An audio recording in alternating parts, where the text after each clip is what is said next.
new commissions? Specifically one with a huge more attack, perhaps? Paimon's just being enthusiastic. We're old friends now, she gets it. It's always a pleasure to see our two most avid adventurers again. Looking for the next challenge, I see. Actually, we do in fact have a rather urgent commission that is still open. Having read the details, however, I don't believe you'd consider it to be lucrative. Don't worry about that. We were just kidding. So what's the situation? To put it simply, the requester is looking for a temporary replacement actress for their musical. The original cast member ran into some issues and is currently unable to perform the role. But the troupe has also been experiencing some financial difficulties, so unfortunately they cannot afford to pay the replacement actress. That does sound like a tricky situation. So basically they're looking for a volunteer? That's right. Our adventurers reached out to many actresses, but none of them were willing to take the job. There are only a few days left until the performance. If they can't find someone in time, they'll probably have to postpone the show. And delays tend to create all sorts of new problems. Got it. Oh, this one's a doozy. What do you think, Traveler? Any ideas? Even if we took the commission, neither of us have any experience starring in musicals. If you're interested in helping, why not start by having a chat with the requester? He's right over there. Maybe you can't fill the role yourselves, but you might be able to help him figure out another solution. Maybe there's something he hasn't thought of. Oh, it's that guy, huh? No wonder, he looks like he just ate a sour lemon. Paimon approves! Let's go!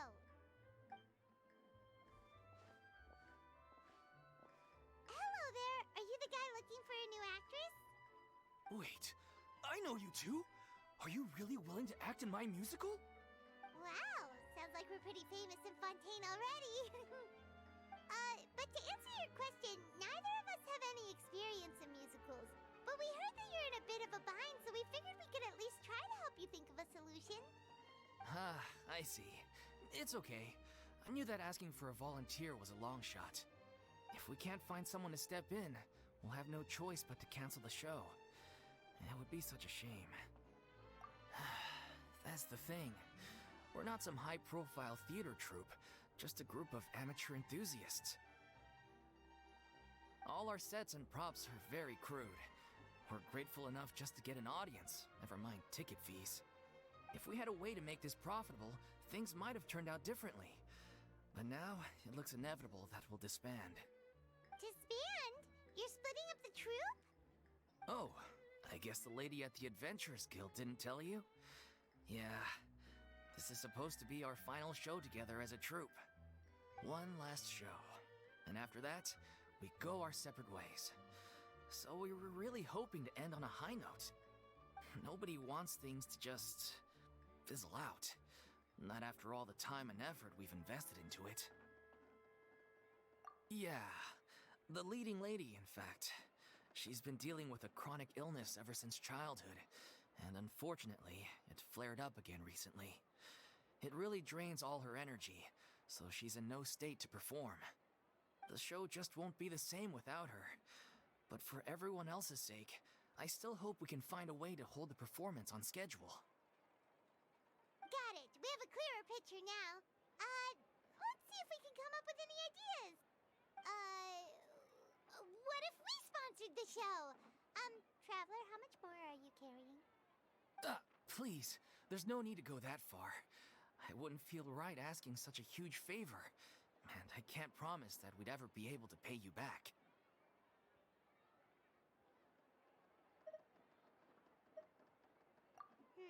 Good point. If the actress just goes through the motions for the Mora, that's not exactly rescuing the show. We should find someone who will put on the best performance possible. Oh, wait! What about... you know who? That's how you know we're the best of partners. Anyway, she should have all the free time in the world right now. She's really good at performing, and she was once super popular with the crowd. Performing in a musical should be a piece of cake for her. Who are you thinking of?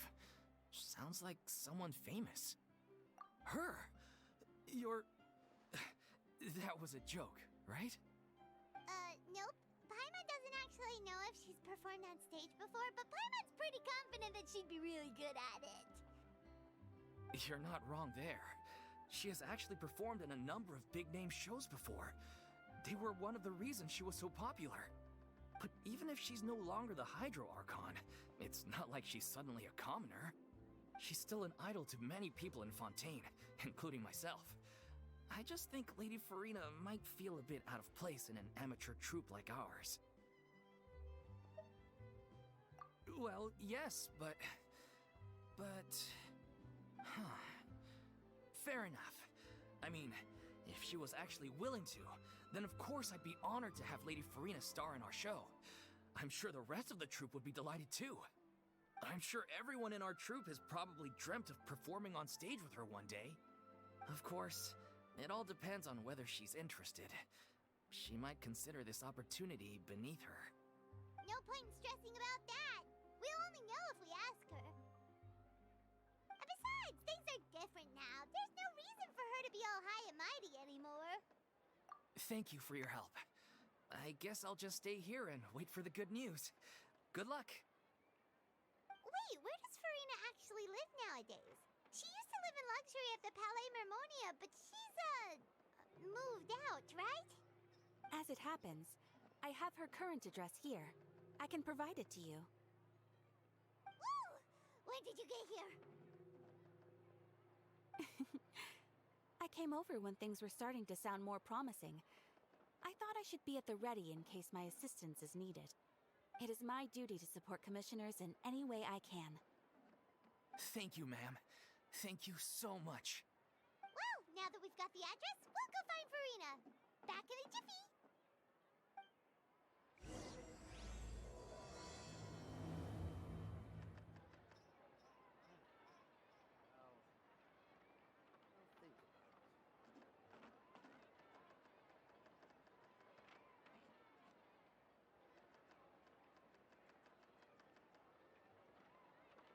Have you ever seen any stickers on my back? Do me a favor and take them off. Malazines like to play pranks sometimes.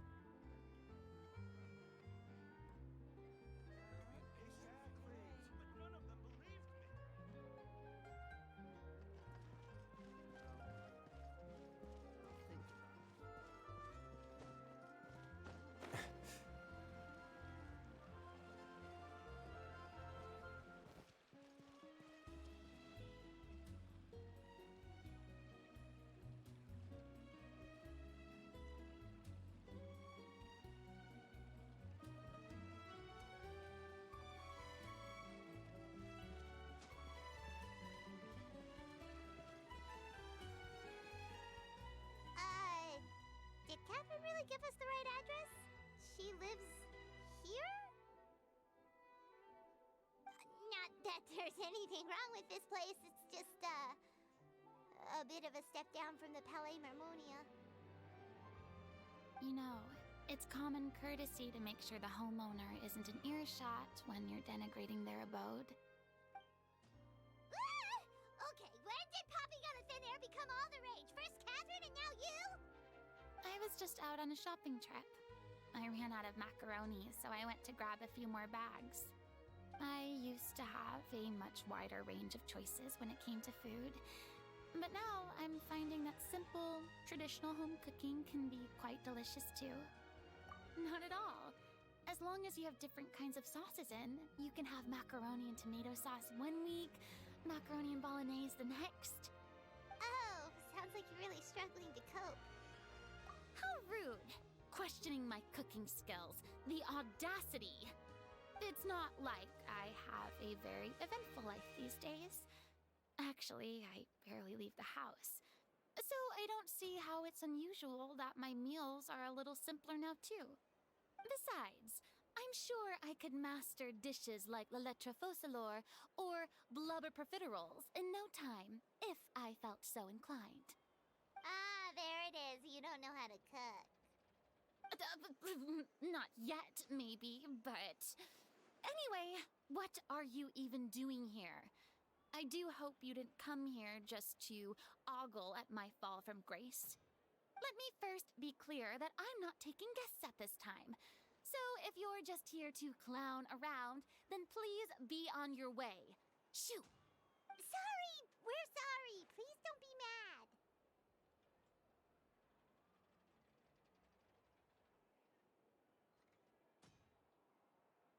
Yeah, exactly! What the traveler said! Paimon wasn't trying to make fun of you.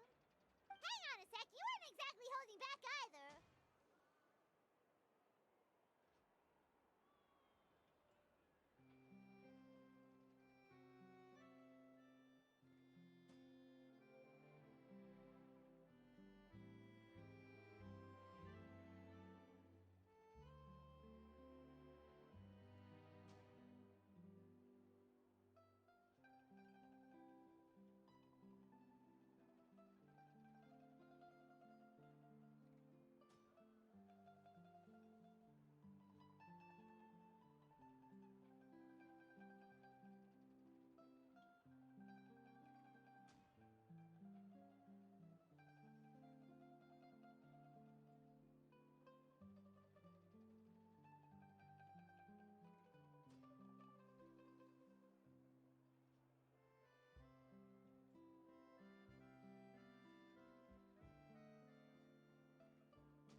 My help?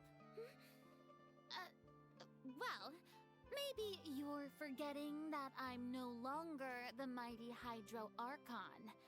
I don't even have a vision, you know. Don't worry, it's nothing that serious. It's just very specific, and you're the one with the power to help! Oh? Well, if that's the case, then fine. I'll spare you the lecture about your attitude just now. So tell me, what specifically makes this matter so specific? Ah, I see. I knew you couldn't have come all this way just to amuse yourselves at my expense.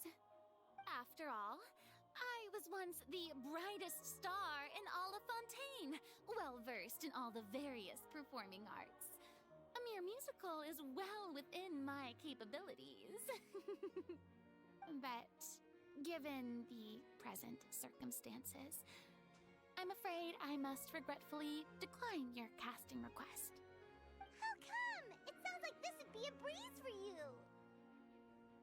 True, but I have made a decision to retire from the stage. Although I am no longer required to play the role of the Hydro Archon, the time I spent inhabiting that character has left an indelible mark on me. Centuries of pretending to be a different person changes you completely. I'm not the same person I once was. Of course, that can't be undone now. It's too late, and I have no intention of reinventing myself all over again. But at least I can say that I no longer desire to play any new roles. Paimon can understand, but this is just a one-off part to fill in for someone who's sick. Surely that's okay. Whether it's a one-off or not, it's a boundary that I've committed to no longer cross.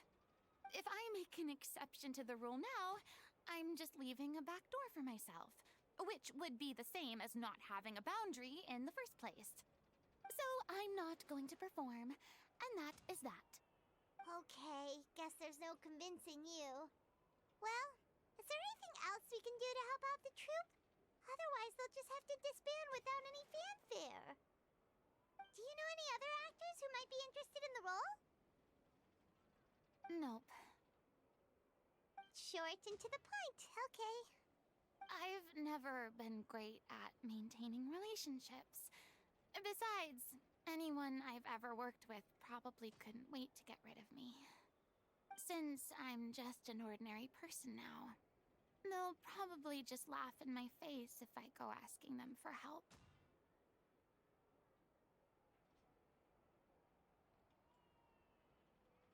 true, but I mean, could you even blame them? I show up out of the blue, begging and groveling for their help with a show they won't even get paid for? Oh, no way. I'm dying from embarrassment just thinking about it. Nope, not happening. Well, is there anything else we can do? This performance really means a lot to the guy we're working for. Have I not made myself clear? You're barking up the wrong tree. I don't want this job, nor do I know of anyone else who would. Sorry. I didn't mean for that to sound so harsh. I wish I could help, really. But if I thought I had the answer to this problem, I would have said so by now. It's all right, Furina. Paimon just wanted to make sure we tried everything. Oh, everyone in the troupe will be so disappointed. Yeah, I guess that's all we can do now. All right, then. We'll see you around, Furina. Toodaloo to you, too. I'm going home to take a rest now.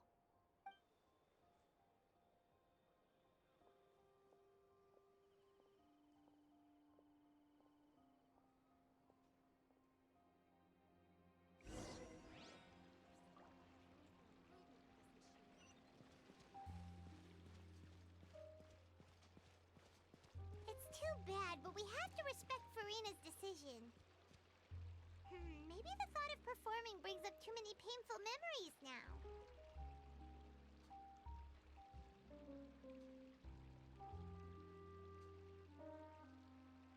I once considered keeping some pets in my office, but soon gave up on the idea.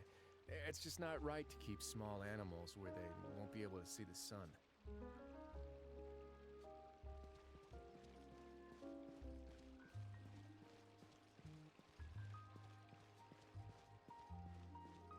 Exactly, but none of them believed me.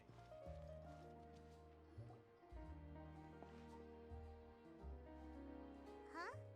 What's going on? Are they arguing?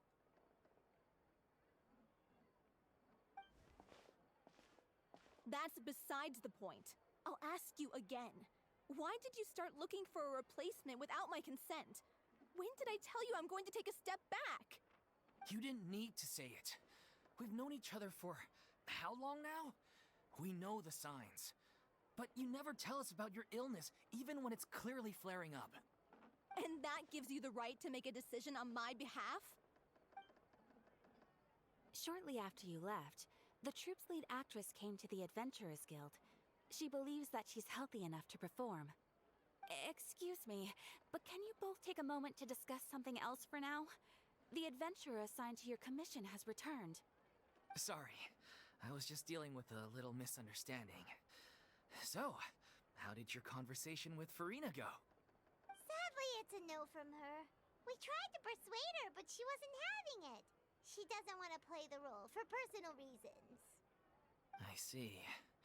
Well, circumstances have changed a little, so maybe that's not such bad news after all. You see, our leading lady has just informed me that she's well enough to make it to the show after all. Staging the musical with the full original cast was always the dream, of course. Oh, right! Sounds like everything worked itself out then.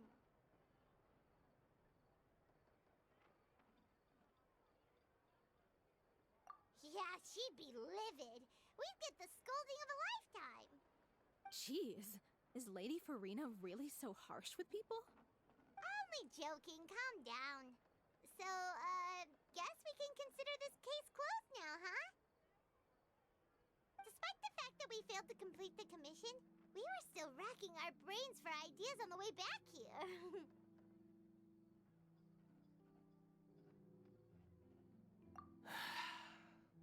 Look, there's no point arguing with you about this anymore. You've made yourself very clear, so I'll stop looking for a replacement. This is the last chance we have, though. If your illness flares up again, there won't be time to find anyone to replace you. So, are you absolutely sure you'll be able to handle it? The whole team is putting everything they have into this final performance. We have to make sure it goes ahead. Yes, I'm completely confident. I've been taking a new medication from the doctor, and it's working brilliantly. I'll definitely be able to tough it out until the performance day. I share everyone's desire to commemorate all our years as a troupe with a proper farewell show. So the last thing I want is to be left out. Every one of us thinks of this troupe as their home, myself included. You're right. I'm sorry. I let myself get too worried about the show. I should have asked for your permission first. All's well that ends well. Sounds like the show will go on.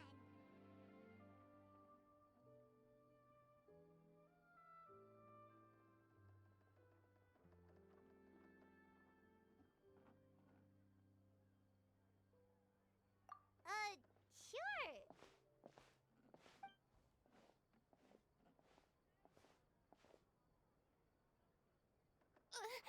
Hey, how did you...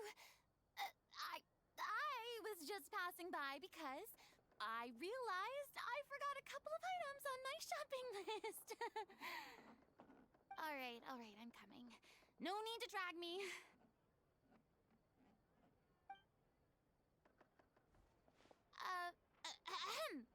Hello, one and all. I couldn't help but overhear your conversation just now. Furina? Didn't you say you were gonna take a rest at home? What are you doing here? I was just ever so slightly concerned about the situation you mentioned. Yes, a teensy bit concerned, that's all. When you came to talk with me earlier, I jumped right to explaining my position and said some strongly worded things. And all before I even had a full grasp of the situation. Anyway, I just feel a bit bad about how it went down. I'm sorry, Paimon. Oh, it's totally fine. Paimon didn't take any of that personally. You really have a knack for asking the most uncomfortable questions, don't you? I felt very sheepish, having had a change of heart after flatly refusing you. And then, to make matters worse, you caught me. But in any case, it sounds like the issue has already been resolved. Yeah. When they said they were gonna ask for your help, I almost had a heart attack. I mean, how could we be worthy of having Lady Furina star in our show? There's no need to think like that. And no need to keep addressing me as lady. Just Furina is fine. I was wondering, if this troupe is so important to all of you, why does it have to disband? If the difficulties are purely financial, then there must be a solution. You could put the shows on pause while you look for a sponsor, for instance. Everyone seems so devoted to the troupe. I'm sure if you keep chipping away, you'll find a way through. We all want to believe that, but some things are just beyond our control. Everything's been going downhill ever since we lost our director. She was the heart and soul of our troupe. She kept us going. Her name was O'Reilly, and she was the founder as well as the artistic director of our troupe. And tragically, she was a victim in the serial disappearances case. What? That's actually how I recognized these two. It was all thanks to their efforts that the true culprit was brought to justice. But still, no sentence can bring our director back to us. She was a loyal fan of your performances, Miss Furina. They were what first inspired her to get into musical theater. She rallied many people around her who were destitute or had lost their sense of purpose in life, and convinced them to join her troupe. She wrote her own scripts, acted on stage, and mentored each and every one of us. People loved our performances back then. We seemed to be going from strength to strength. Things were really looking up for us. And then disaster struck. Yeah. After that, the entire troupe fell into disarray. None of us know anything about script writing, let alone how to handle the business side of things. We've been doing the best we can. But despite our efforts, things are slowly but surely falling apart. It's agonizing. But ultimately, we'd rather end things now on our own terms than stick it out to the bitter end and watch all our dreams turn to dust. Oh. What a terrible waste. A gifted artist from humble beginnings who achieved so much and no doubt had much more to give. and then her life was so cruelly taken. I suppose it's fair to say then that this final show, besides being your farewell to the stage, is also your final gift for her? Yes, exactly. We all miss her terribly. Well, good thing I followed the traveler here. After hearing this tragic tale, I can no longer stand by and do nothing. Furina. I know what you're thinking, but I by no means plan to cross the boundary I've set for myself. Besides, they're no longer looking for a replacement anyway. I can, however, provide some artistic guidance from the vantage point of a highly experienced audience member. But only if you feel this is something that would help, of course. Oh, most definitely. We'll take any guidance that you can give. We unfortunately don't have any budget for a consultant, though. Will that be a problem? I don't need any compensation. All I'd ask in return, if you're willing, is that you tell me some more about the life and work of your late director. Something I've begun to realize since my departure from the Opera Epiclese is that there's a lot you don't see when you observe everything from on high. The law only judges criminal behavior and does not weigh human emotion. The court's verdict can settle the question of criminal liability, but what about all the unresolved emotions of the parties involved? What happens to them?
An interesting answer. But if you ask me, I think all emotion shall ultimately return home to the heart and slowly settle with the passage of time. Take, par exemple, how this troupe pines for their late director. Things such as this I have never witnessed before, and so I should like to observe, perchance to understand. Still a fan of your old dramatic monologues then, huh? You just want to get back in on the action, don't you?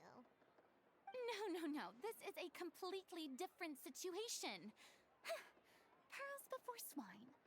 The name's not Swine, it's Paimon! Would you be willing to join me? Come on, take a break from adventuring to listen to a story. Thank you all so much. Our director was a huge fan of Miss Furina's performances, as of course we all are. All right, follow me. We'll go to our usual practice space. Please excuse the size. It's a little on the smaller side.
Furina?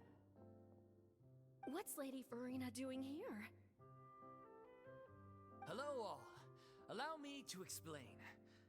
As of today, Miss Furina will be supporting our production of The Little Oceanid in the role of artistic consultant. These two over here are the ones that made it possible. They kindly reached out to Miss Furina on our behalf. I'm sure they need no introduction.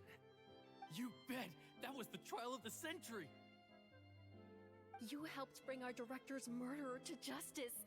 We can't thank you enough. Oh, please don't mention it. We're just here to join in on the fun. So, you were saying The Little Oceanid? Yeah, that's the name of our final show. It's an unfinished script left behind by our director. One of our greatest regrets is that she never got to complete it. So, if we can bring it to the stage and make it a successful show, we can all take some solace in that. Wait, but if it's not finished, then... Yeah, we've been battling issues on every front trying to realize this dream.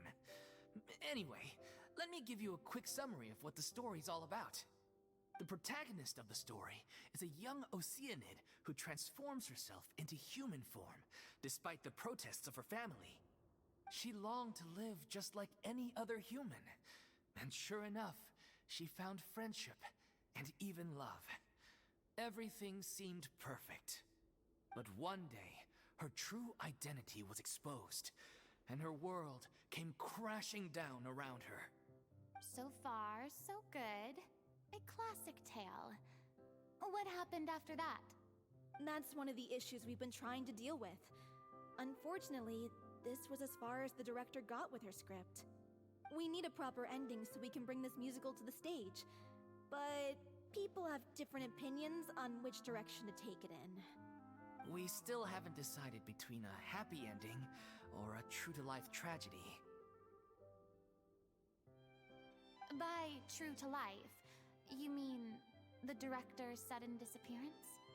Yeah, like they say, truth is stranger than fiction. But then there's the question of whether we really want to use the stage to pass our raw pain onto the audience. Exactly. A lot of the time, people come to watch a show just hoping for some light entertainment. We have to consider their emotional stake in this, not just our own. And one last thing. We're still waiting on confirmation from two of our main actors. The first is Paulo, who plays the protagonist's lover.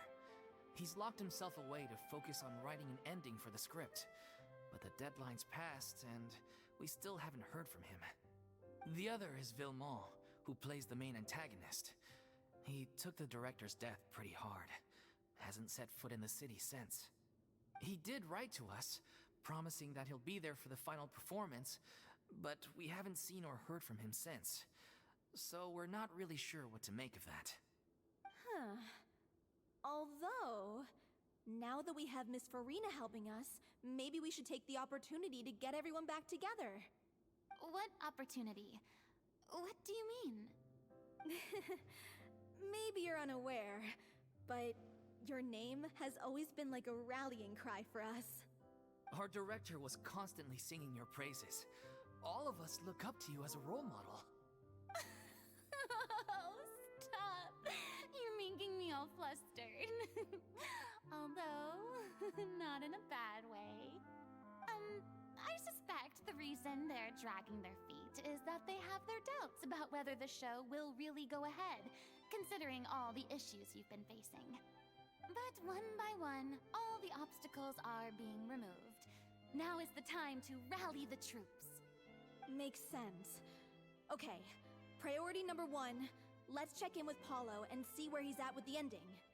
He went back to Poisson a few days ago, said that staying in a friend's home might help him to relax and escape the feeling of isolation. I thought the last thing his friend would want right now would be to take visitors, given that Poisson was flooded not too long ago. But I guess it's the opposite. A friend in need and all that. Yeah, maybe he could use some company. Poisson? Nothing. I suppose my presence will be indispensable if we are to restore his faith in the show. So, allons-y. Tout passant!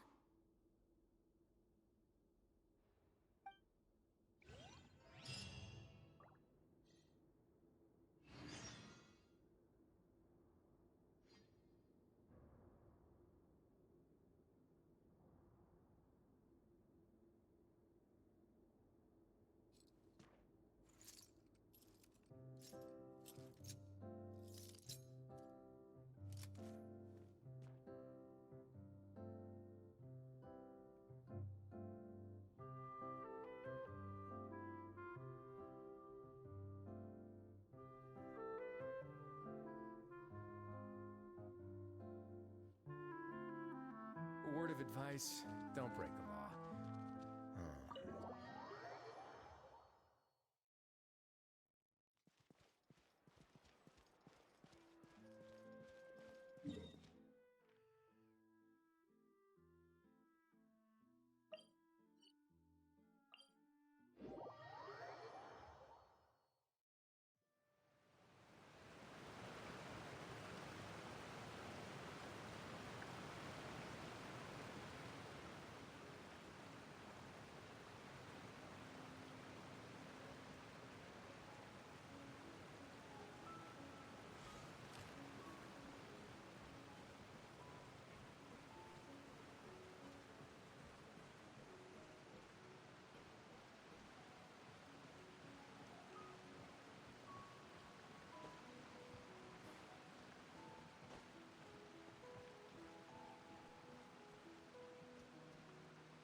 Have you ever seen these stickers on my back? Do me a favor and take them off. Nalazines like to play pranks sometimes.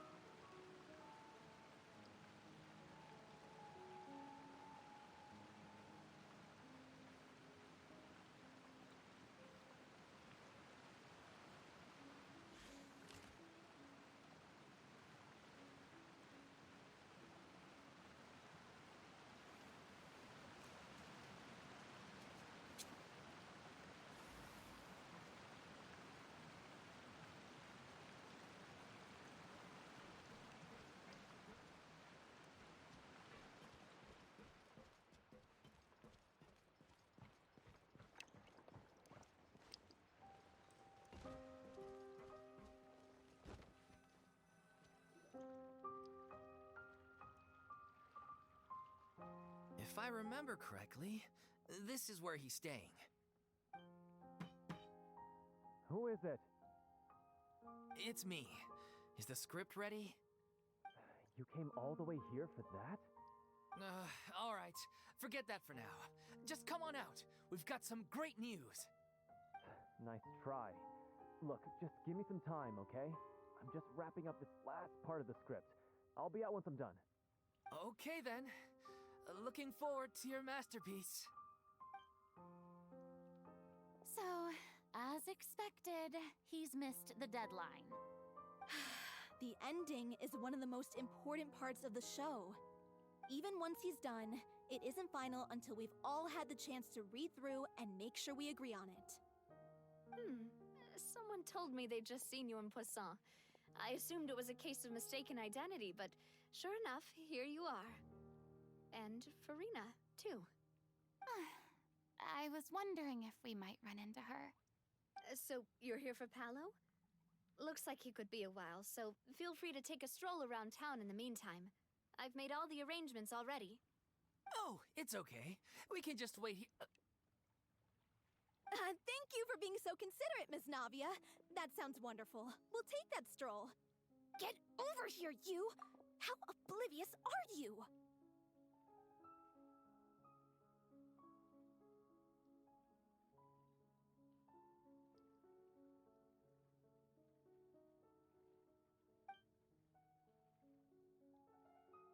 How are things in Poisson now? Any better? Things are on the mend, but it's a slow process.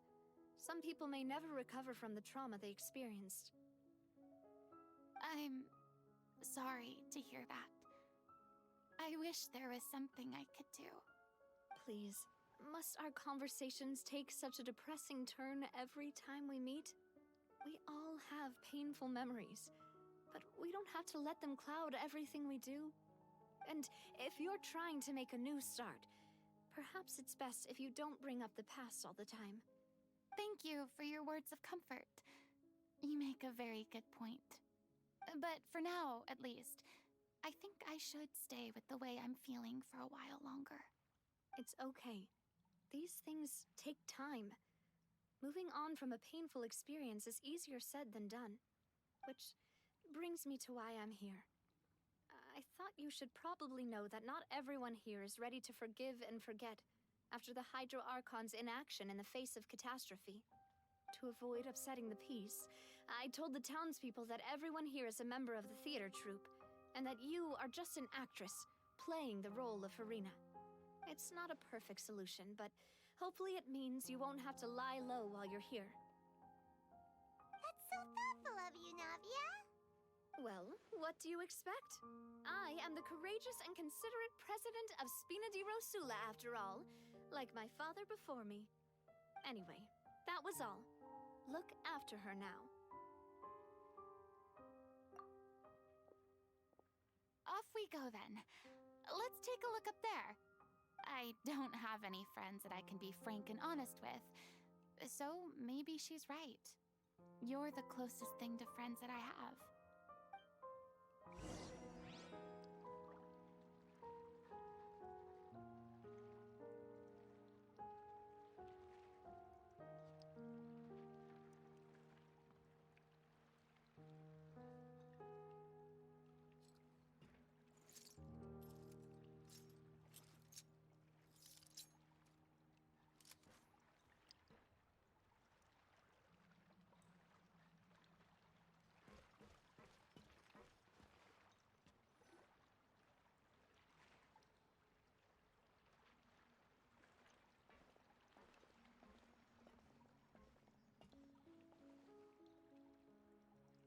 I'm so grateful that Miss Navia was so understanding. To be perfectly honest, I didn't know if I was ready to meet her. It's always easiest to just run away from your problems. But that never fixes anything. You can't get around the obstacles without facing them. So that's why you were nervous when they brought up Poisson. Yeah. I'd be lying if I said I wasn't scared of coming back here. Still, I felt it was something I had to do. As I was saying before, I want to see for myself the things that I never could in the past. I'd be overjoyed if the people here could find it in their hearts to forgive me. But they're more likely to unleash a tirade of vitriol against me, which, of course, I completely understand and accept. Yeah, I can tell people are watching me.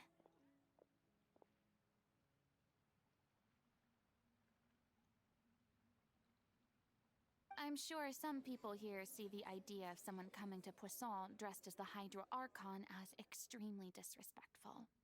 I used to be terrified of the gaze of other people, especially when they had suspicion or resentment in their eyes. I guess I wasn't quite ready for this after all. I'm not surprised you're making yourself go through all of this. I can't let myself see only the things I want to see. How would that make me any different from before? Look! There seems to be a crowd gathering over there. Probably time we made a move. How about we check out Spina di Rosula's ship? We should have a view of the whole of Poisson from there.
probably just wanted a relaxing stroll, and here I am dumping all this heavy stuff on you.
We don't mind.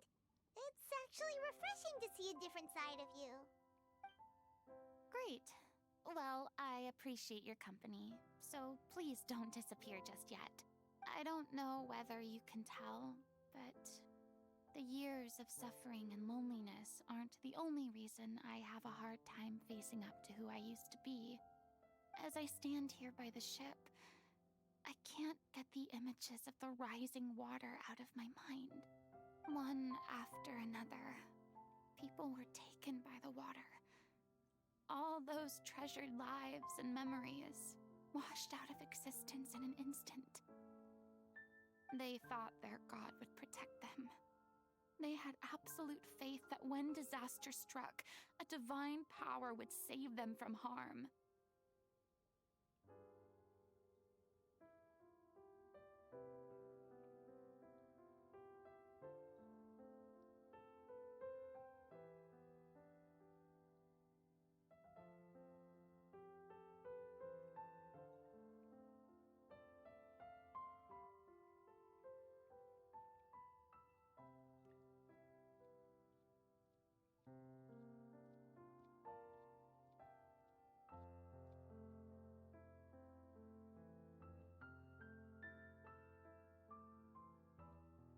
And all the while, I played my part to perfection to convince them that was true. But then the floodwaters finally came, and the Hydro Archon did nothing. You shouldn't look at it like that. You were only doing your duty.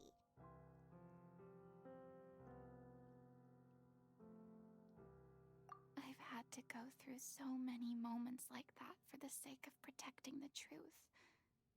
As time went on, it got harder and harder to bear, and I became more lonely and isolated. Eventually, I realized I had nothing left except the truth. I became terrified of completely failing in my task, and was haunted by the thought of being left all alone, weeping on my throne. Fortunately, we were able to avoid the worst-case scenario thanks to the help of heroic individuals such as yourselves. Everyone rose to their responsibilities, and I finally regained my freedom. But on some level, freedom also means no longer being needed. I have no further use to people. Paimon would have never imagined you'd see it that way. A reward? I guess so. Back then, I didn't even dare to dream about having someone to confide in. I was scared of someone recognizing me for who I truly was, and exposing the secret I swore to protect. Believe in the Furina you see on stage. She is the one you can trust. I had to keep all my feelings, all my curiosity about life to myself. No one could be allowed to know. That's what I really meant when I said I'm no good at maintaining relationships. So that's where you were coming from. Paimon totally thought you were just a bit of a diva at heart. Could you please get off my case? I don't know what's gotten into you today. I'm making an effort here. You could at least try to do the same. I do. I once had nothing but the truth, and now I'm finally free to live my own life again. And even though I have no idea where I'm going right now, at least the choice is in my hands. All right, it's about time to head back. Paulo should have finished the ending by now. Sure. Okay, let's head back and check it out.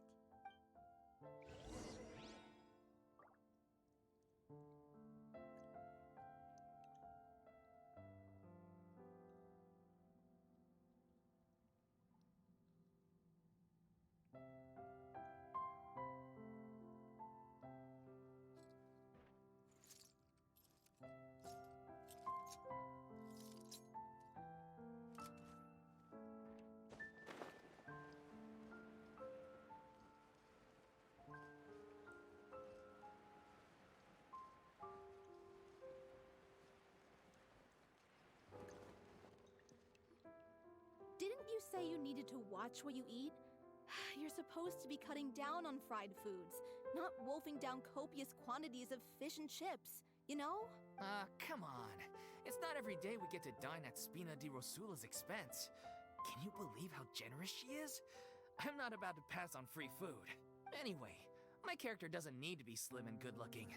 That's your job. Are you kidding me right now? It's not your character's health I'm worried about, it's yours. I've spent my whole life battling the effects of ill health, and it kills me to watch you willingly ruin yours by filling yourself up with junk all the time. Oh no, looks like they're arguing again. We're back! Could you maybe put your differences aside for a moment? Ah, you're back. We've been enjoying Spina di Rosula's VIP treatment in your stead. Paulo's nearly done. We shouldn't have to wait too much longer. Great! So you were discussing your characters, right? We heard she's playing the Oceanid who turns into a human girl. What about you? Me? I'm an Oceanid too. He was originally supposed to take the form of a crane, but he outgrew that role. Well, the costume at least. So now he's playing the boar instead. Sorry. The boar's not a bad character, actually. He's the one who raises the little Oceanid, yes? That's right. He has some pretty memorable lines too. Like when he imparts some solemn words of wisdom to the little Oceanid. If you become human, you can reveal your secret to no one. You will face suffering and loneliness. Is this truly what you want? Wait, that sounds kind of familiar. It's the most important line in the whole script. I think it's a symbolic statement about our director's life and legacy. She kept quiet about all the trials and tribulations she faced in running our troupe, allowing us to devote ourselves fully to performing. It was only after she was gone that we realized how tough her job really was.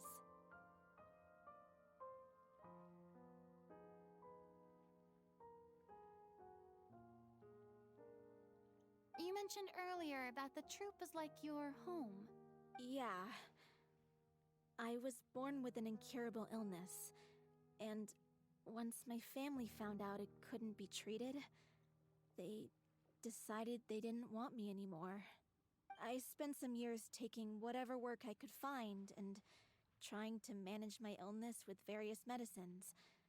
But whenever I had a bad flare-up, I'd be lying in an alleyway for days at a time. It was like that until the director found me one day. She told me I had a great voice and asked if I was interested in studying singing from her. I said yes. She took me under her wing, taught me to both sing and act, helped me find Mora for my meds, took care of me when my condition decided to flare up. I know it was all a huge burden on her. She sounds like a really incredible person. She really was. She gave everything she had to her troupe and the people in it. All of us were so proud to call her our director. I was a lost child too when she found me. As the child of a murderer, my parents weren't around when I was little, So I got sent to an orphanage. The other kids were always picking fights with me. They'd say things like, "Come on, you must be pretty tough if you're the son of a murderer." It was just to taunt me, though. I was an easy target, and they knew it. One day, I got beaten up so bad that I just couldn't take it anymore. So I ran away. I lost all faith in humanity by that point. Thought the whole world was out to get me.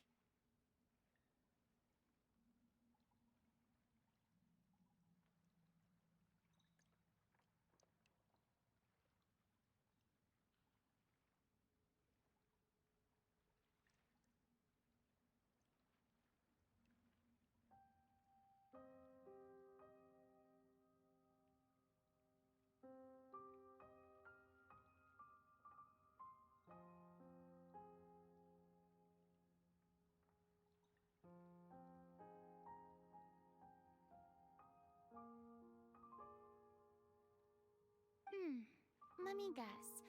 Fortunately, the next person you ran into was the director. Yeah. For the first time in my life, I was somewhere I felt safe. And I promised myself I'd stay here until the day the group parted ways. The day you hoped would never come. How times change. Oh, you're finally done? Get your butt over here. There's someone I need to introduce you to. This is our new artistic consultant, Miss Furina. Furina? The Furina? Oh my god, how did you manage to wrangle that? Please, the honor is all mine. I was profoundly moved to hear about your troupe and your wonderful director. I just wanted to do something to help. Same here. Even so, this is just... Oh, wow. I'm sorry. I'll try to calm down. Now, where was I? Ah, yes, the script, of course. Let me give you a rundown of how the story unfolds in my version of the script. I'm sure you're already familiar with the beginning of the story. A little Oceanid decides she wants to become a human, against the wishes of her family. She finds love and friendship in the bustling city. But then, disaster strikes. The people start to notice that all the fresh water in the surrounding area is slowly disappearing. The soil is becoming arid, plants and flowers are withering, and the people begin to panic. The little Oceanid, Cleo, and her lover decide to do something about it, and investigate the truth of the matter together. In the end, they discover that all the waste and pollution created by humans over the years has caused the fresh water to flee the land, as if driven by a consciousness of its own. Consciousness? You mean the water is sentient? Water as a conscious entity. There's actually quite a few stories that explore this theme. Since the little Oceanid is a water spirit, she immediately understands how the water is feeling.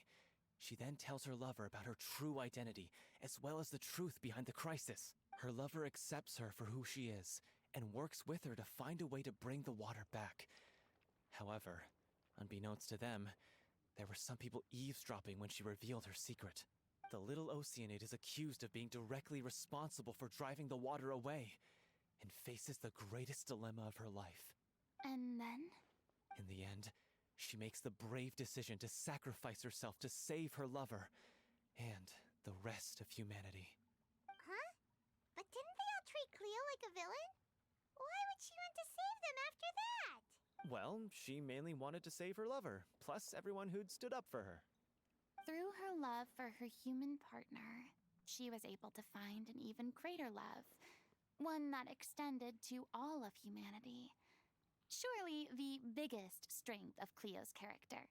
There's actually something else that bothers me. You know the protagonist is supposed to represent the director, right?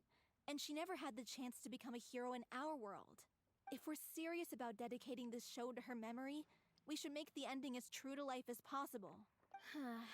What about if the little Oceanid is hounded to death by people who hate her, her lover makes sure her secret never gets out, and humanity continues down the path to extinction?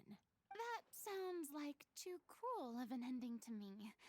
And perhaps a little irresponsible to present to the audience. That ending would be a perfect mirror to Director Aureli's death, both arbitrary and meaningless. On the day when she went missing, Director Aureli had instructed us all, somewhat out of the blue, to leave the court of Fontaine and wait for her outside the city. We waited and waited at the rendezvous point, but she never came. By the time we returned to the city, she disappeared without a trace. We looked for her. The Gardamex looked for her, but she was nowhere to be found. Increasingly, all the signs seemed to point to her being the latest victim in the serial disappearances case. The director was the kindest soul in the world. Yet she was senselessly sacrificed for the sake of a so-called experiment by someone who had nothing to do with her at all. But doesn't the way she suddenly told you to leave the city suggest that maybe she had some sense of what was about to happen?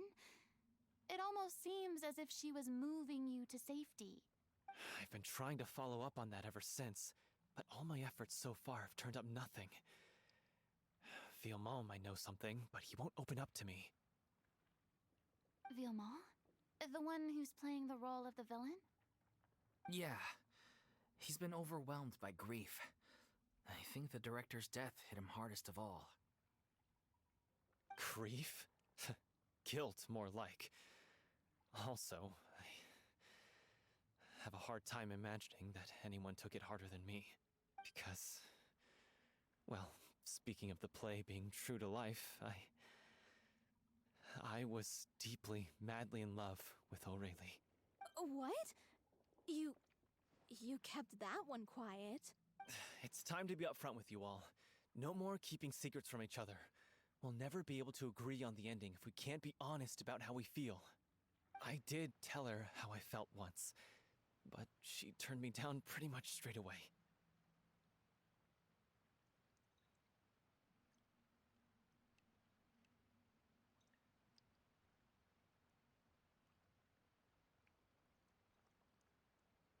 She said that we were all like brothers and sisters to her, and she never considered us as potential romantic partners. Not that it came as a shock or anything. It was what I was expecting to hear.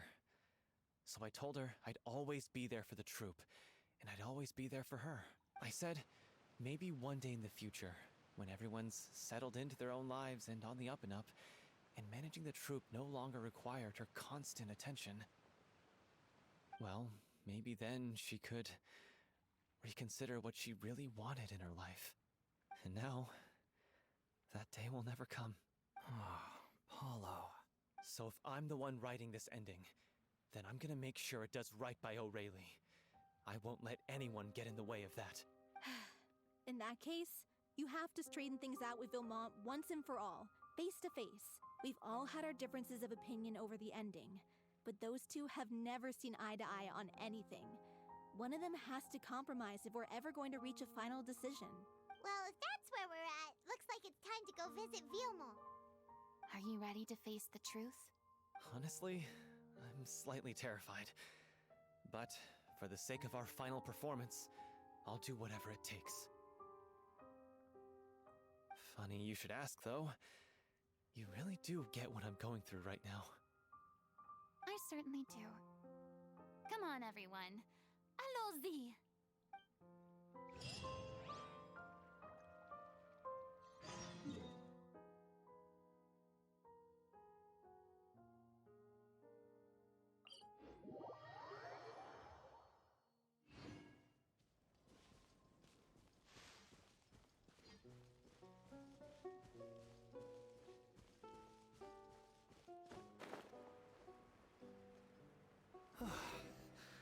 This is tough going. Delphi, are you sure you can manage in your condition?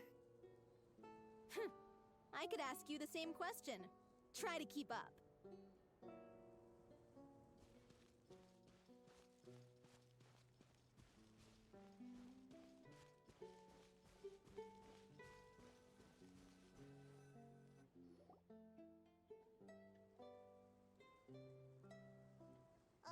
As if this journey wasn't tough enough already without a roadblock.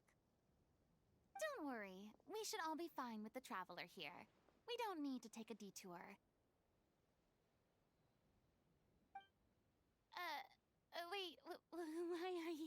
panicking at me.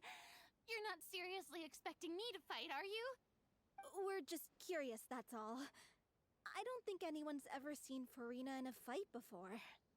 Yeah, but don't you remember why? The Hydro Archon willingly gave up all her powers so it could be converted into indemnitium. Miss Furina said so herself. Precisely. And I'm not even the Hydro Archon anymore, so all my power is gone anyway. As much as it pains me, unfortunately, I should just stay put. I'm more like a damsel in distress more than anything.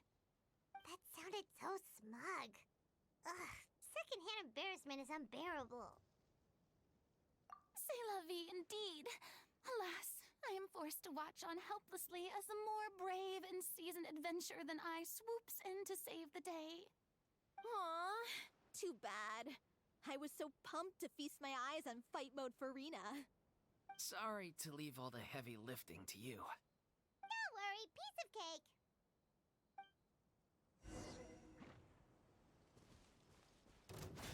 Let's begin. Press rebuild. Now disappear! Let's get this show on the road!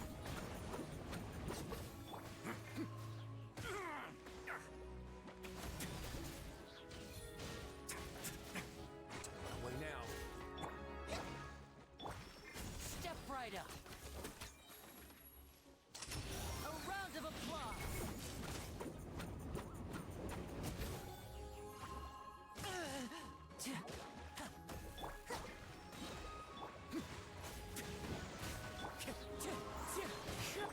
And voila!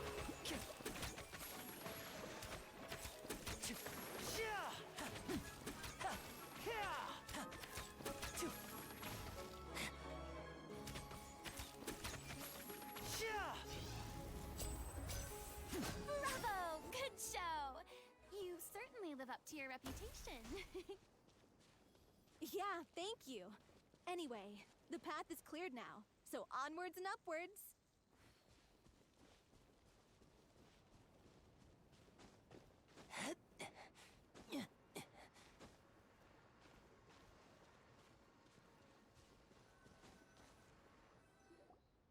Vilma, are you there? Huh? Oh, it's you guys. Wait, what's Lady Furina doing here? I can explain. We've been rounding up the whole troop. We now have everyone except you. So, you think knowing the truth about the director's disappearance will help you write an ending to the script that pleases everyone? I care just as much as everyone else about making the Little Oceanid a success. That's why I wanted to wait until after the show. If I open this can of worms now, I just don't want to make things difficult between us. We're supposed to be a unit when we're on stage. Vilma, avoiding the truth will not help anyone. Unless you mean to suggest that Aurelie's death had something to do with you. I don't want to talk about it. Listen, Vilma. I used to think that my love for Aurelie was a point of shame. I never brought it up to anyone. But now, I've made up my mind to put it all on the table. I'm prepared to face everything, to sacrifice everything for the sake of the show. The Little Oceanid cannot be complete unless we do justice to Aurelie on an emotional level. This is why people think of you as not being the smart one. As you all know already, the troupe was kept afloat not from ticket sales, but donations from the audience. Of course, that was nowhere near enough. We took on side jobs when we weren't performing, but even then, the troupe's financial situation was pretty dire. So, anyway, one day after a show, a merchant came to me and offered us a huge sponsorship. In return, we just had to provide the audience with their drinks during performances. It seemed like a win-win, so I said yes to it on the spot without consulting the director. It was only when the merchant came to deliver the goods that I realized The drink in question was synth. Isn't that the drink paddled by the culprit behind the serial disappearances case?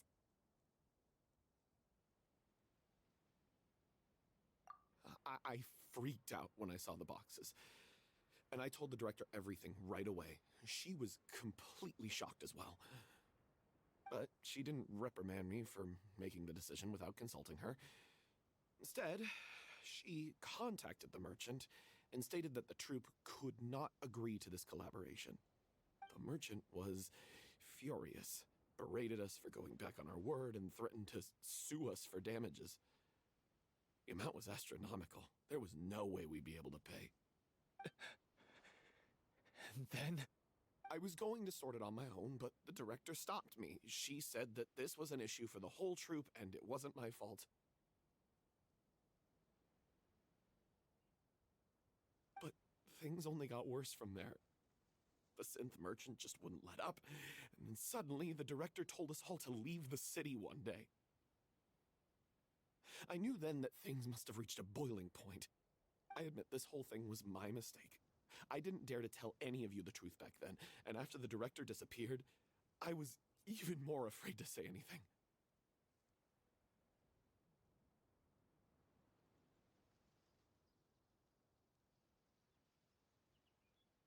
Yeah, I got Aurelie killed.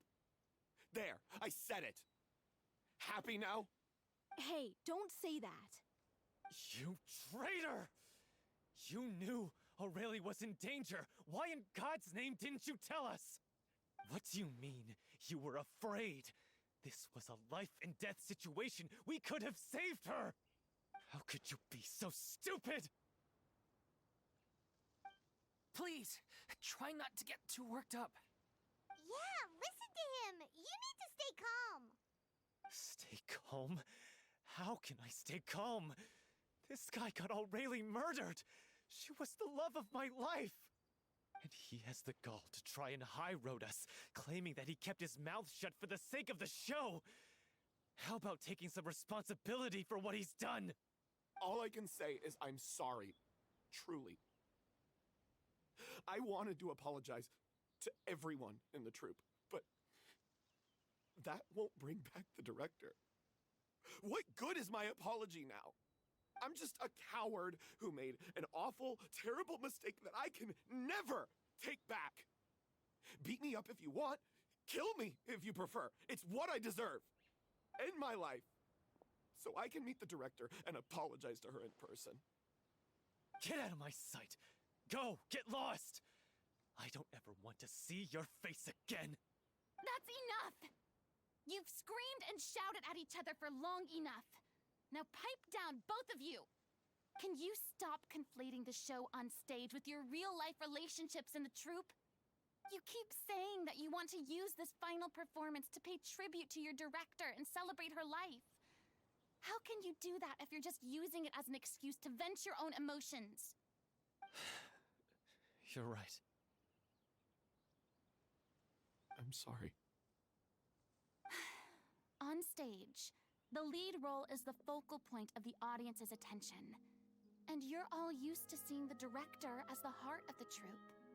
But in her own life, her greatest desire wasn't to be the center of attention.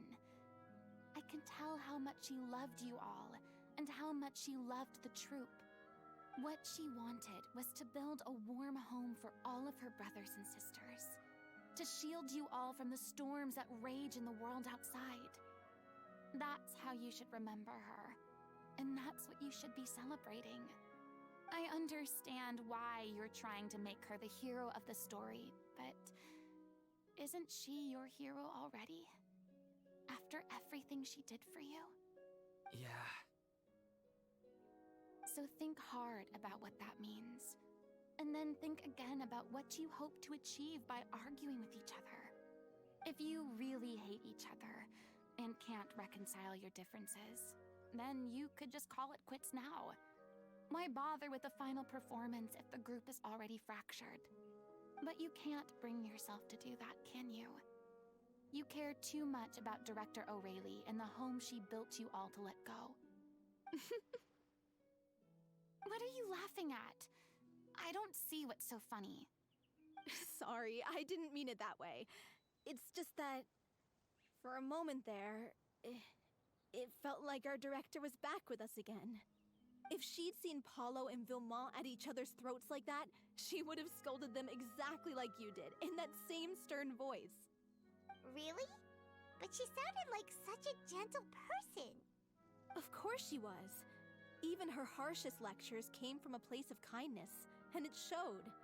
She really was a truly outstanding person.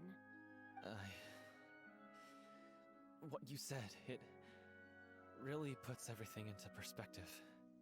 I'm truly sorry. I really meant for this to be a genuine apology, but I ended up making it all about me and my self-pity. It's all right. Let's save all this for after the performance. So, the ending. What are we gonna do about it? Clearly, everyone needs to take a step back for now and reflect on what really matters. When emotions are running high, things get lost in the fray. The end of the story needs to focus back on Aurelie herself. She's the true star of the show. What do you mean? The Traveler is right. You once investigated that underwater synth base and recovered items belonging to the victims. If you could find anything that Aurelie left behind, perhaps we can get a better sense of what she went through in her final days. You really think that's possible? I trust that nobody would object to the ending of the story being based on Aurelie's true feelings. No. Well, we'll leave this in your capable hands. Come, let's pay a visit to the Palais Mermonia. The rest of you, head back to the rehearsal location for now and wait for our good news.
This is no time for distractions. Seriously, you have a great magician standing right here. You don't want to miss the best part, do you?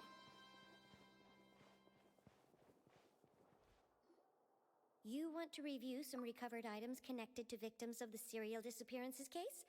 But, that case has been closed for quite a while now. Still, since you were the ones who discovered and submitted the evidence in the first place, you don't actually have to submit an application. Okay, please hold on. I'll have someone dig them out.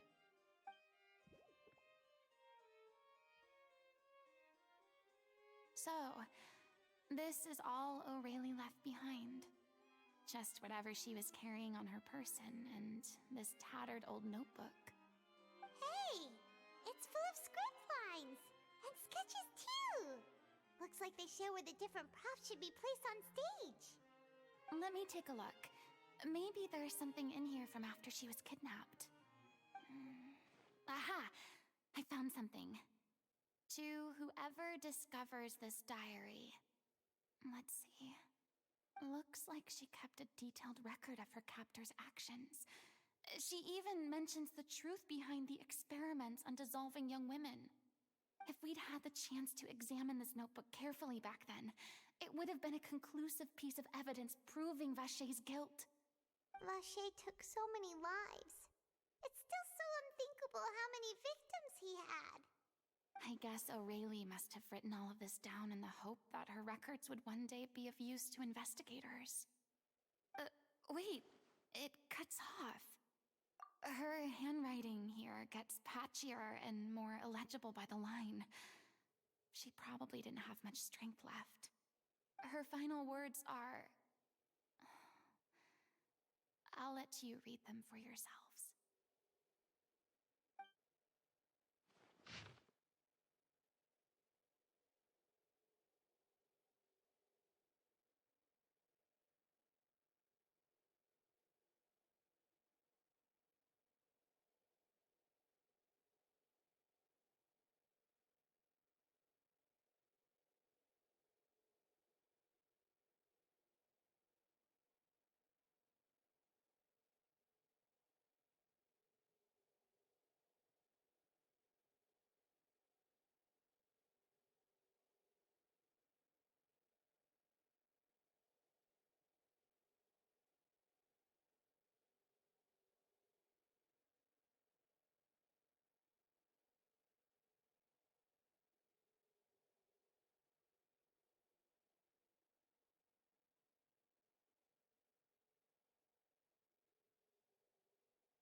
She was so terrified.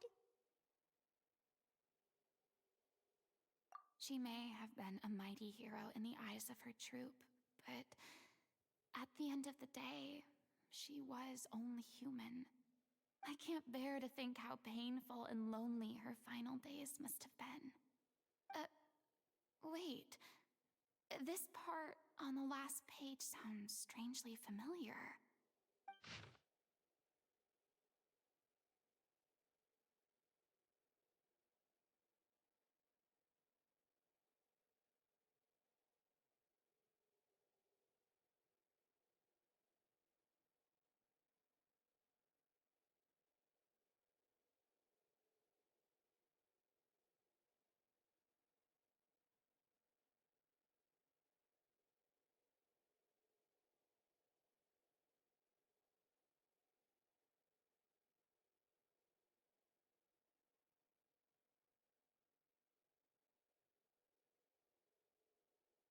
If you become human, you can reveal your secret to no one. You will face suffering and loneliness. Is this still what you want? Isn't that the most important line in the Little Oceanid? Because I am an older sister to them. Oh. So she didn't regret her decision, even as she sat in silence, waiting for death to come. I'm sure this is what the troupe would have hoped to hear as well. She had their utmost trust, admiration, and love, and she truly deserved it. Let's go. It's time for them to learn Director O'Reilly's final thoughts.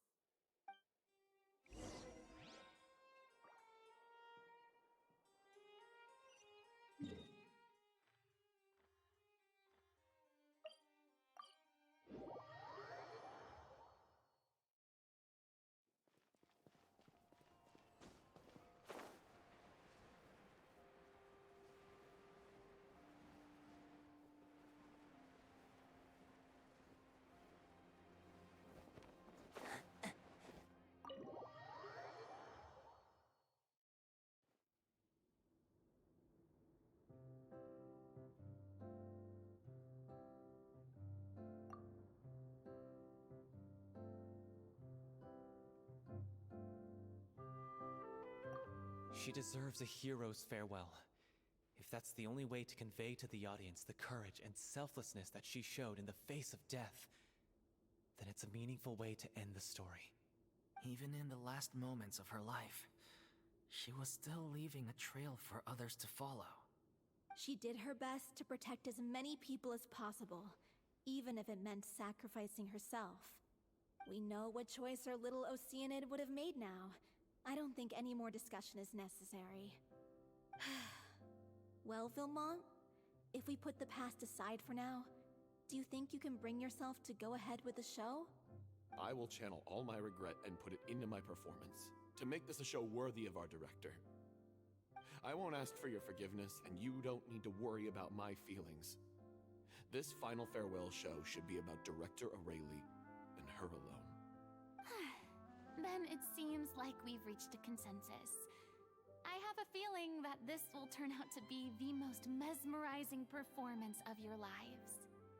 Really? How can you be so sure when you've never even seen them perform before? Don't underestimate my experience. After watching a countless number of musicals, I've learned one important thing. If you want to move the audience with your music, you must fully commit and immerse yourself in your role, pouring all your emotion into your performance. And aren't human emotions, love, hate, regret, and hope, just the most mesmerizing things in this world? I don't believe anybody could be more committed to bringing this story to life on the stage than they are now. Thank you for the vote of confidence, Miss Furina. And thank you for supporting us through all this. Then, let's not delay things any longer. We need to discuss the details of the ending and get it nailed down once and for all. Actually, before that, I'd like to make a proposal. During the curtain call, please allow me to use the director's name instead of my own. Huh? But then... After all, this role was originally meant to be played by the director. I'm just filling in for her. Besides, a role commemorating her life should be associated with her name. Well, if If you're sure you're okay with that, I have no objection to it.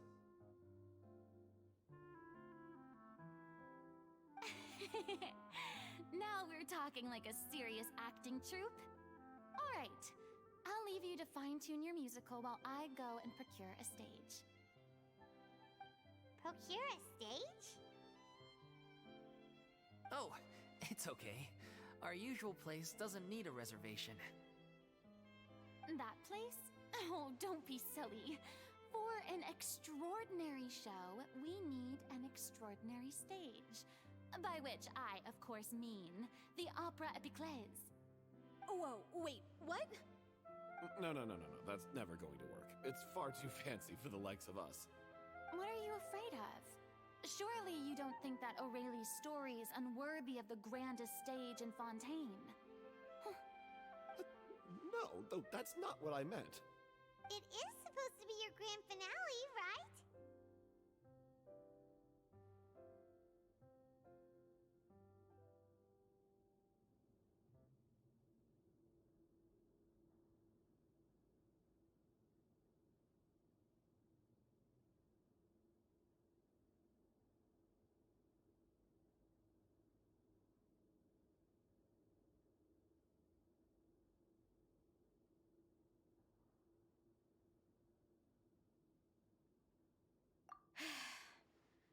I have no problem with it then.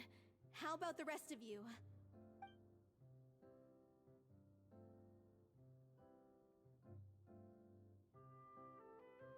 I'll take your silence as a yes. Thank you for giving us this opportunity. It really is a dream come true.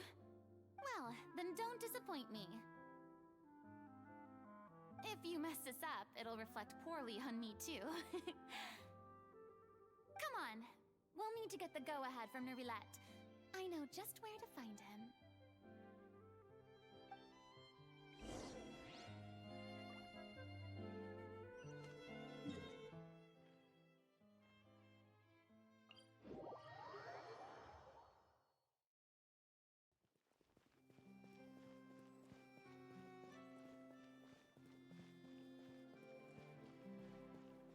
Hey, look at that! Looks like I guessed right. You were just guessing?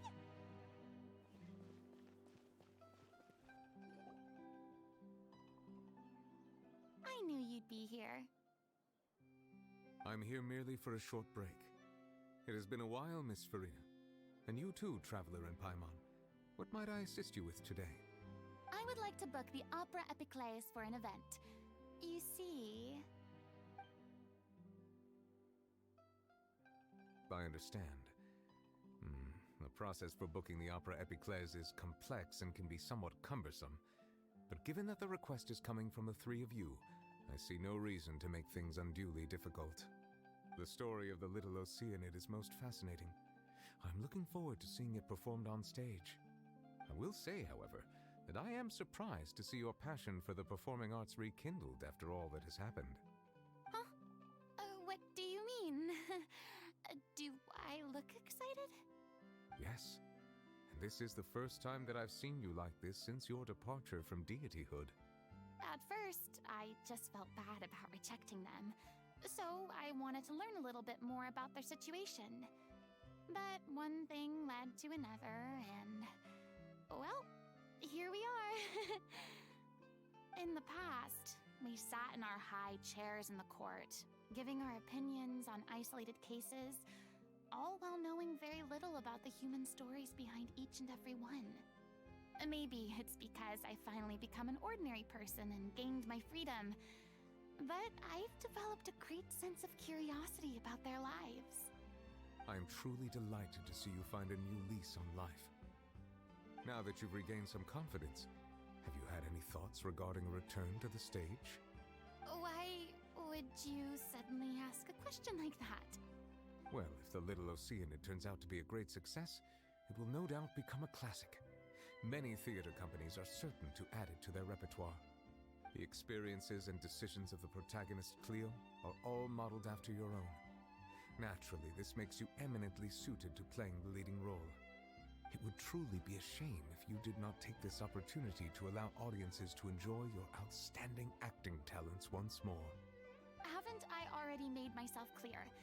I won't act or perform in any role ever again. No exceptions. Nor do I think it is any great shame. There is no lack of fine actors or inspirational stories, either on or off the stage. This experience is a case in point. I feel like I've learned a lot, and it has already been well worth the price of admission. I must admit, though, I'm a little envious. They're quite fortunate to be able to bid farewell to their past in such a magnificent manner. I see. Well, I'm glad to learn that you have found a role to play that you enjoy, be it on the stage or not. I sincerely hope the show will serve as the grandest of finales. I will have my staff book the date and mail the relevant paperwork to the troupe once the details are confirmed. Thanks, Nervalette. You are very welcome.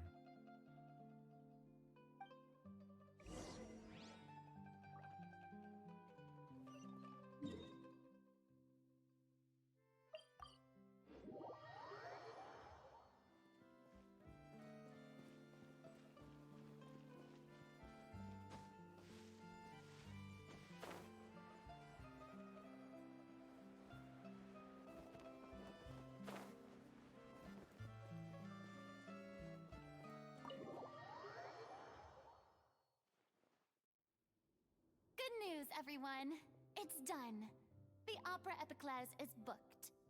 Thanks to my eloquent and impassioned speech, Monsieur Nervalette was moved to provide us with a fitting stage for this special performance.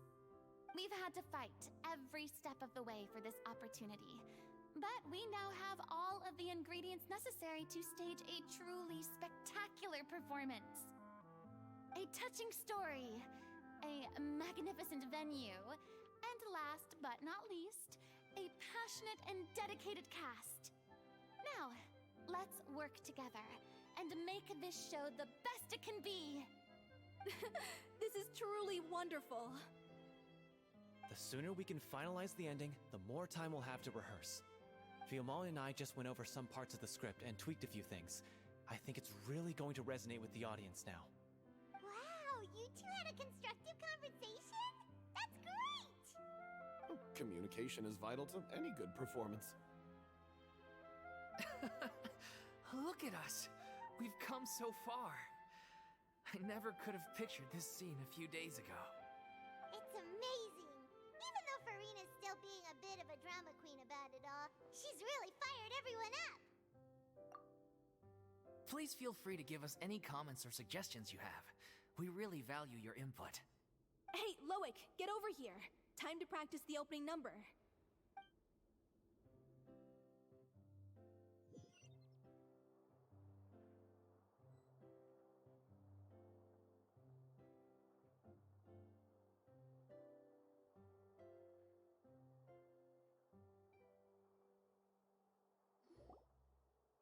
Cursed Cleo.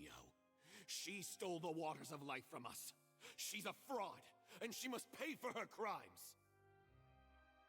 This has nothing to do with her. The ignorance and hatred of our people is to blame. How can we hope to win back the water's favor if we don't change our ways? This guy could be useful. Take him hostage. If Cleo wants him back, she'll have to show herself. Leave this place, oh little Oceanid, and never, ever look back!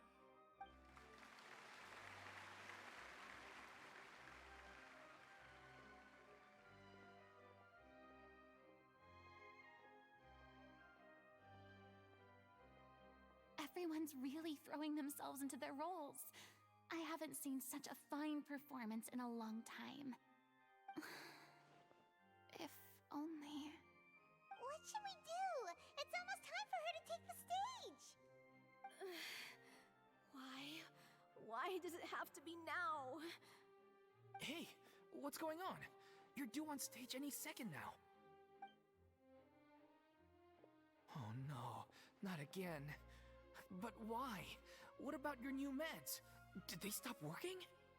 They've been getting less and less effective over time, I've had to keep increasing my dose. What? I thought they cure it. So they were only managing your symptoms? I figured whatever it took to get me through this final performance. How could you do this to yourself? And after that lecture you gave me about not looking after my health. I'm sorry. I've let everyone down. You... This is a conversation for another time. How can the show go on without its star performer? Miss Furina, I'd like to make a request of you. Say no more. If you're sick, you need to rest. I know what you're going to ask. Loic, your character has no more scenes, correct? Oh, yeah. I think my scenes are all done. Although, I do have one more line. But I guess another guy in the troupe with a similar voice register could take it. Why? Please take Delphi back to her place to rest. I'll sing the finale. From the sublime to the ridiculous. After all that, everything's come full circle. Thank you, Miss Furina. I'm so sorry to put you in this position after everything you said. Never mind. What's done is done. It's really my own fault for getting in too deep. No one likes regrets, myself included. Leave it to me. I've watched you rehearse so many times that I've learned Cleo's part by heart. I do not doubt your acting skills, but please allow me to ask just one more question. After all, this show is dedicated to the life and legacy of our director.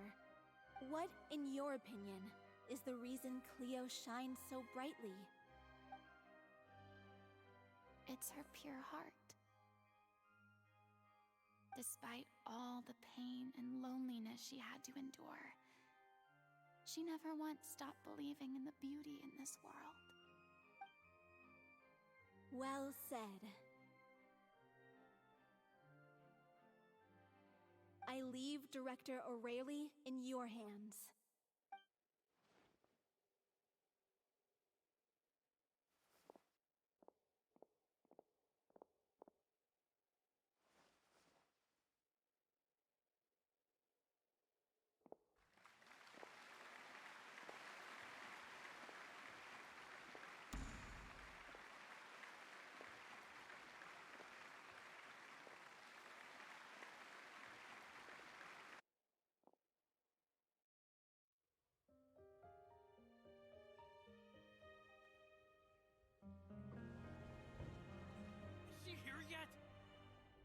To get here! She's not coming! You're wrong. She's here.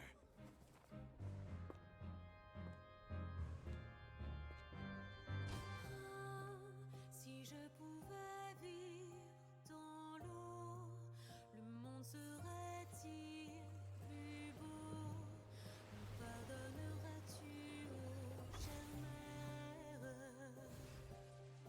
L'eau dans son courant fait danser nos vies, et la cité est nourrie, ainsi que toi, mon doux amour. But what about your wish? My wish.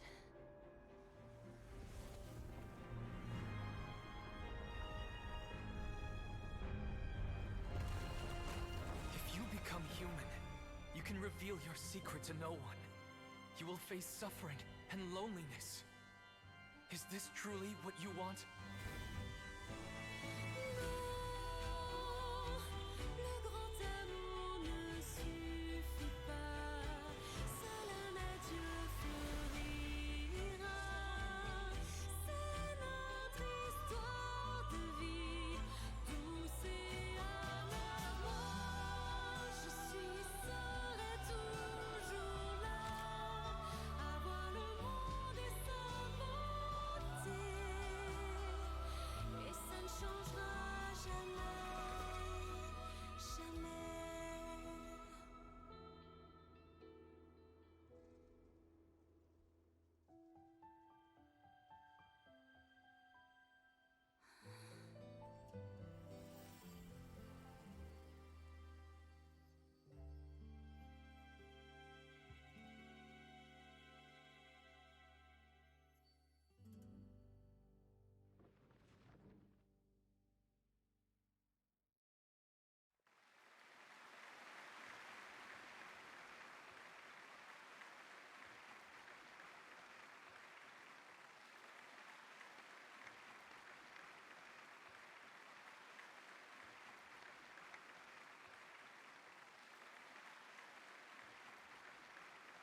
Is it just me? Or was that Lady Furina on the stage just now? She hasn't been seen for a while now, and she just appears out of nowhere? Gotta say, though, her acting skills are as superb as ever. The little Oceanid, Cleo, played by Aurélie Fumont.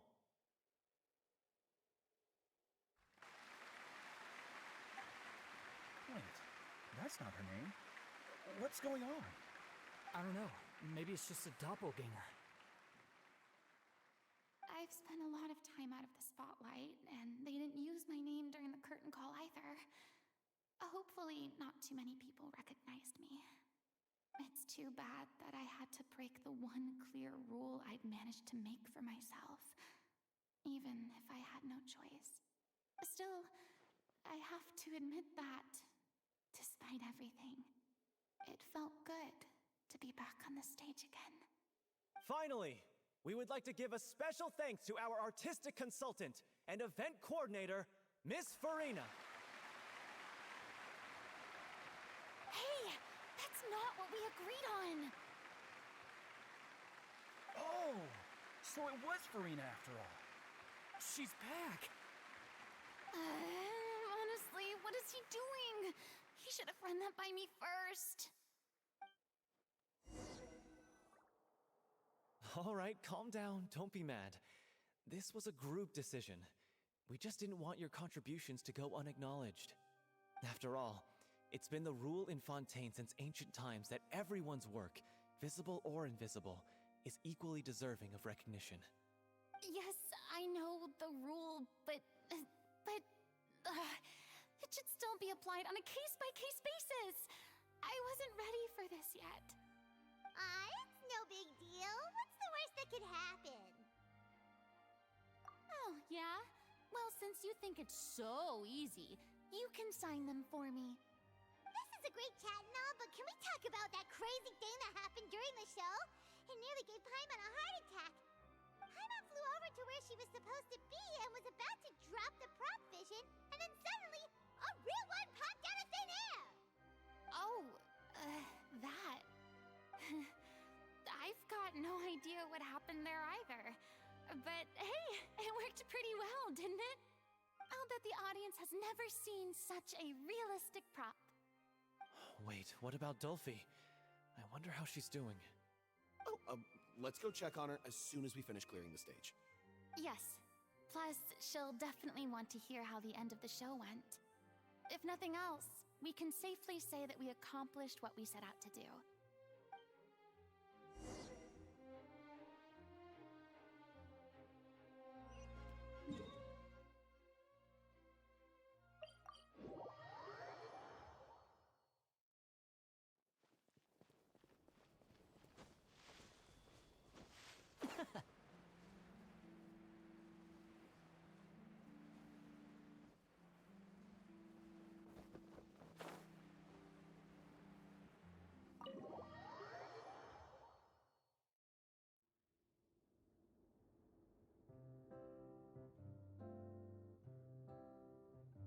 Ah, you're back. She's doing okay. Her condition stabilized after taking some of her original medication. From experience, though, I'd say she still needs a few more days of rest. How did the performance go? Was it a success? Did the audience like it? You'll be glad to know it was fantastic! Also, you're not gonna believe what happened while Furina was on the stage. You'll probably be able to read all about it in the Steambird first thing tomorrow morning. That's wonderful. I'm so sorry I failed to see it through to the end. I guess I was wrong to try and tough it out to begin with.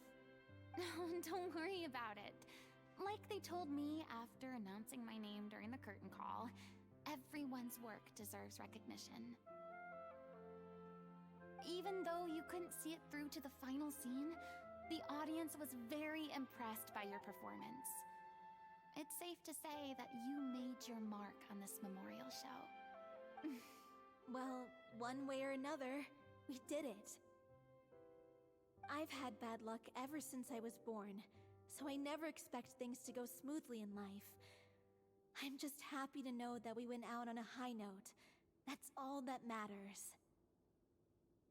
Blaming your bad luck again, are we? Maybe if you didn't push yourself past your limits so much, your illness wouldn't be flaring up all the time. Oh, don't you start. I don't have the energy to argue with you right now. Aw, you two clearly care a lot about each other. I don't know what you're talking about. You mean we never stop arguing with each other?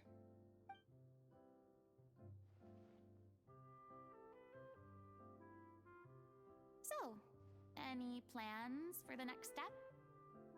After the brilliant performance you put on, the reputation of your troupe is sure to spread through Fontaine like wildfire. You won't have to disband if you don't want to. You could capitalize on the rave reviews and license out the Little Oceanid to the bigger theater troupes out there. That would do wonders for your financial situation. No, we should still disband. Yeah, it's what we all agreed to. After all that's happened, I should give you guys some space.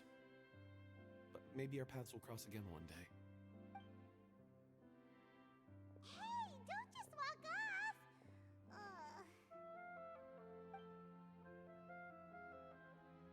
I still want to keep performing, so I might join another troupe. After watching Miss Furina's performance, I think I'm starting to understand our director's infatuation with musicals. You should do it. It suits you. I'd originally hoped to keep performing too, but I don't know if my health will allow me to. Oh, so now you finally got your priorities in order. I guess I'll hold off until you've properly recovered as well. What about you, Miss Furina? Any future plans? Well, frankly, I think a return to obscurity is no longer an option for me. I'm sure a slew of consultancy requests will hound me wherever I go, until I finally acquiesce. You rather sealed my fate there with your special thanks at the end of the show. Sorry. It's quite all right. No need to apologize. What I meant to say is that this whole experience has shown me that perhaps I'm not as averse to a return to the stage as I previously imagined. Maybe Nervilette was right. Maybe Cleo is the right role for me. I still don't wish to pretend to be someone else, but I do have a desire to express myself. So, maybe the show will go on for me after all. Yeah. There was once a time when I was an actress in a masquerade, seeking only to hide the truth. But from now on, I want to spend my time learning real stories about real people and how they touch the lives of others around them. I want to watch them blossom and wither, see them refined on the page, retold on the stage, and remembered long into the future. I'm sure this is what captivated Director O'Reilly as well. Sounds like you're ready to stop running from your true calling. The more you get out into the world, the more you'll discover what a fascinating place it is. Then it's a deal. If a vision is a gift from the gods, then I should do my best to honor it.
So long as the audience thinks that seeing is believing, there's no limit to the number of tricks I can pull off.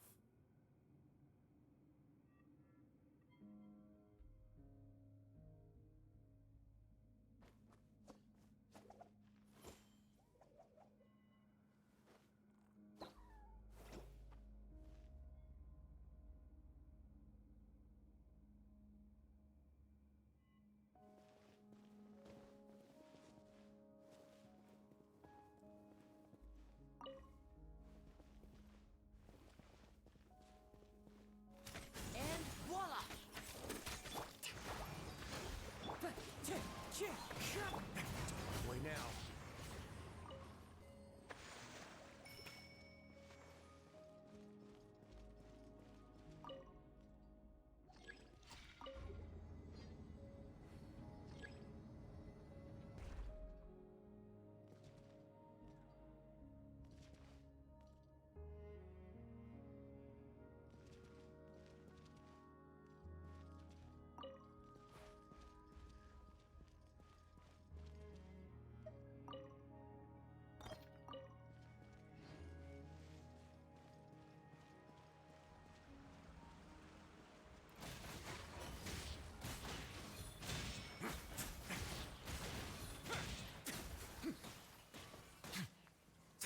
Hold the line! Step right.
A moment, please.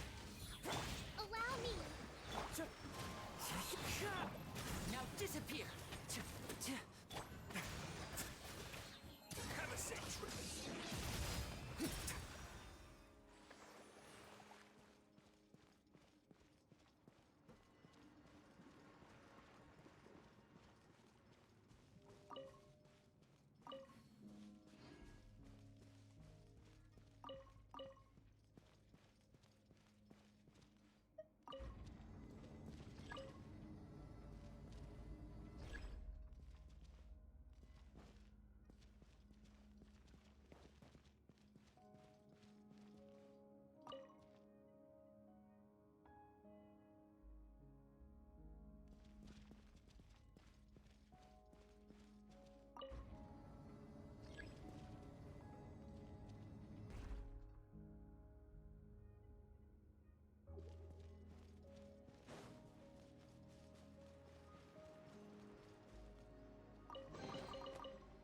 This wasn't locked.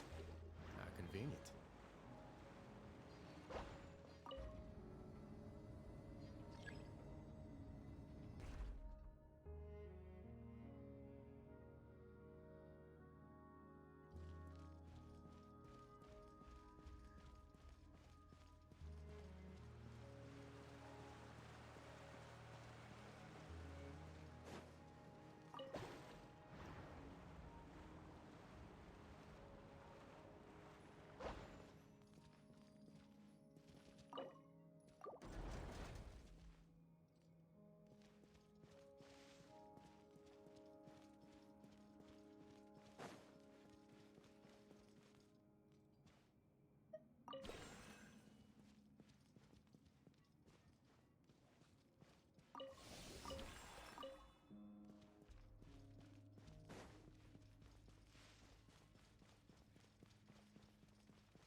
I'd take it if I were you.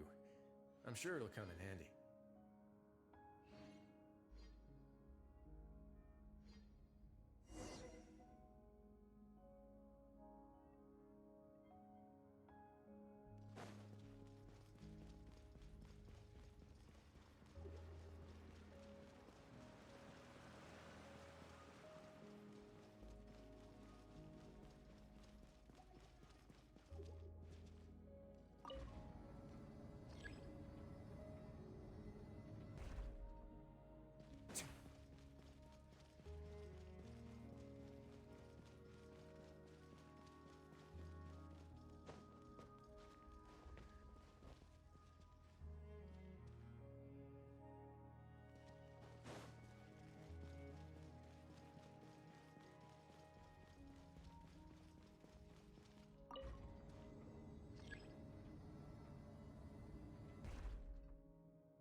I'd take it if I were you. I'm sure it'll come in handy.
this wasn't locked.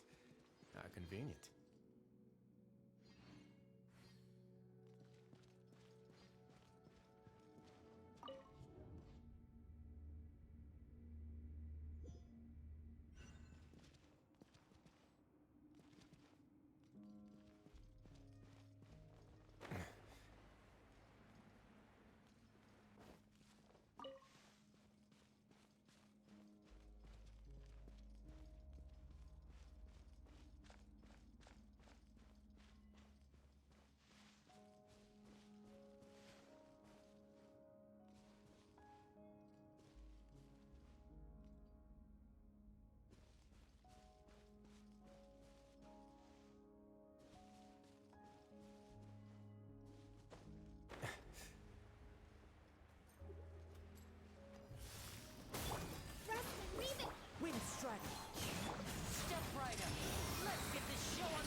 unclaimed articles should be turned in. So, neither of us saw anything here, right?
All unclaimed articles should be turned in.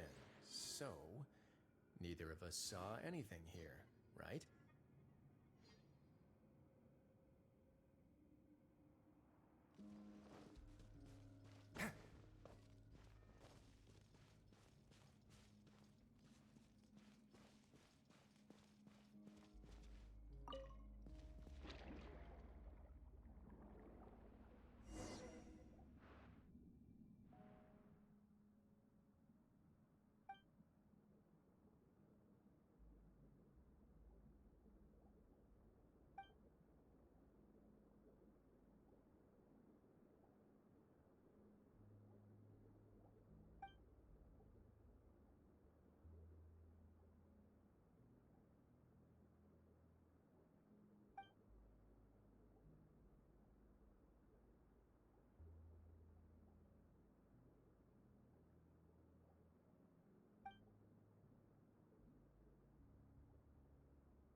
Get a little chilly. Clouds high. The birds. Let's get this show on the road.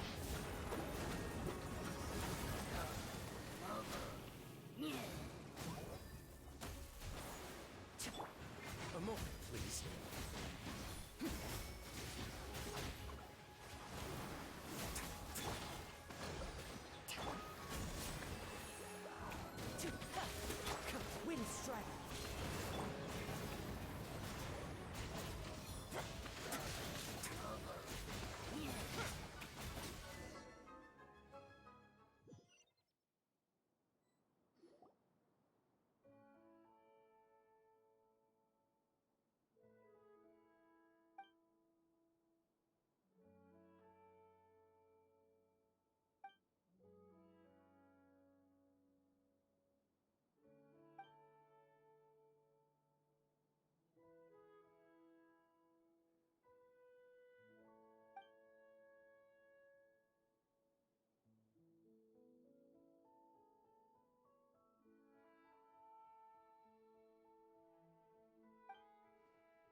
this wasn't locked.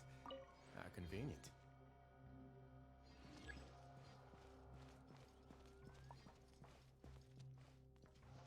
Let's begin.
This wasn't locked. How convenient.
moment, please. Now disappear!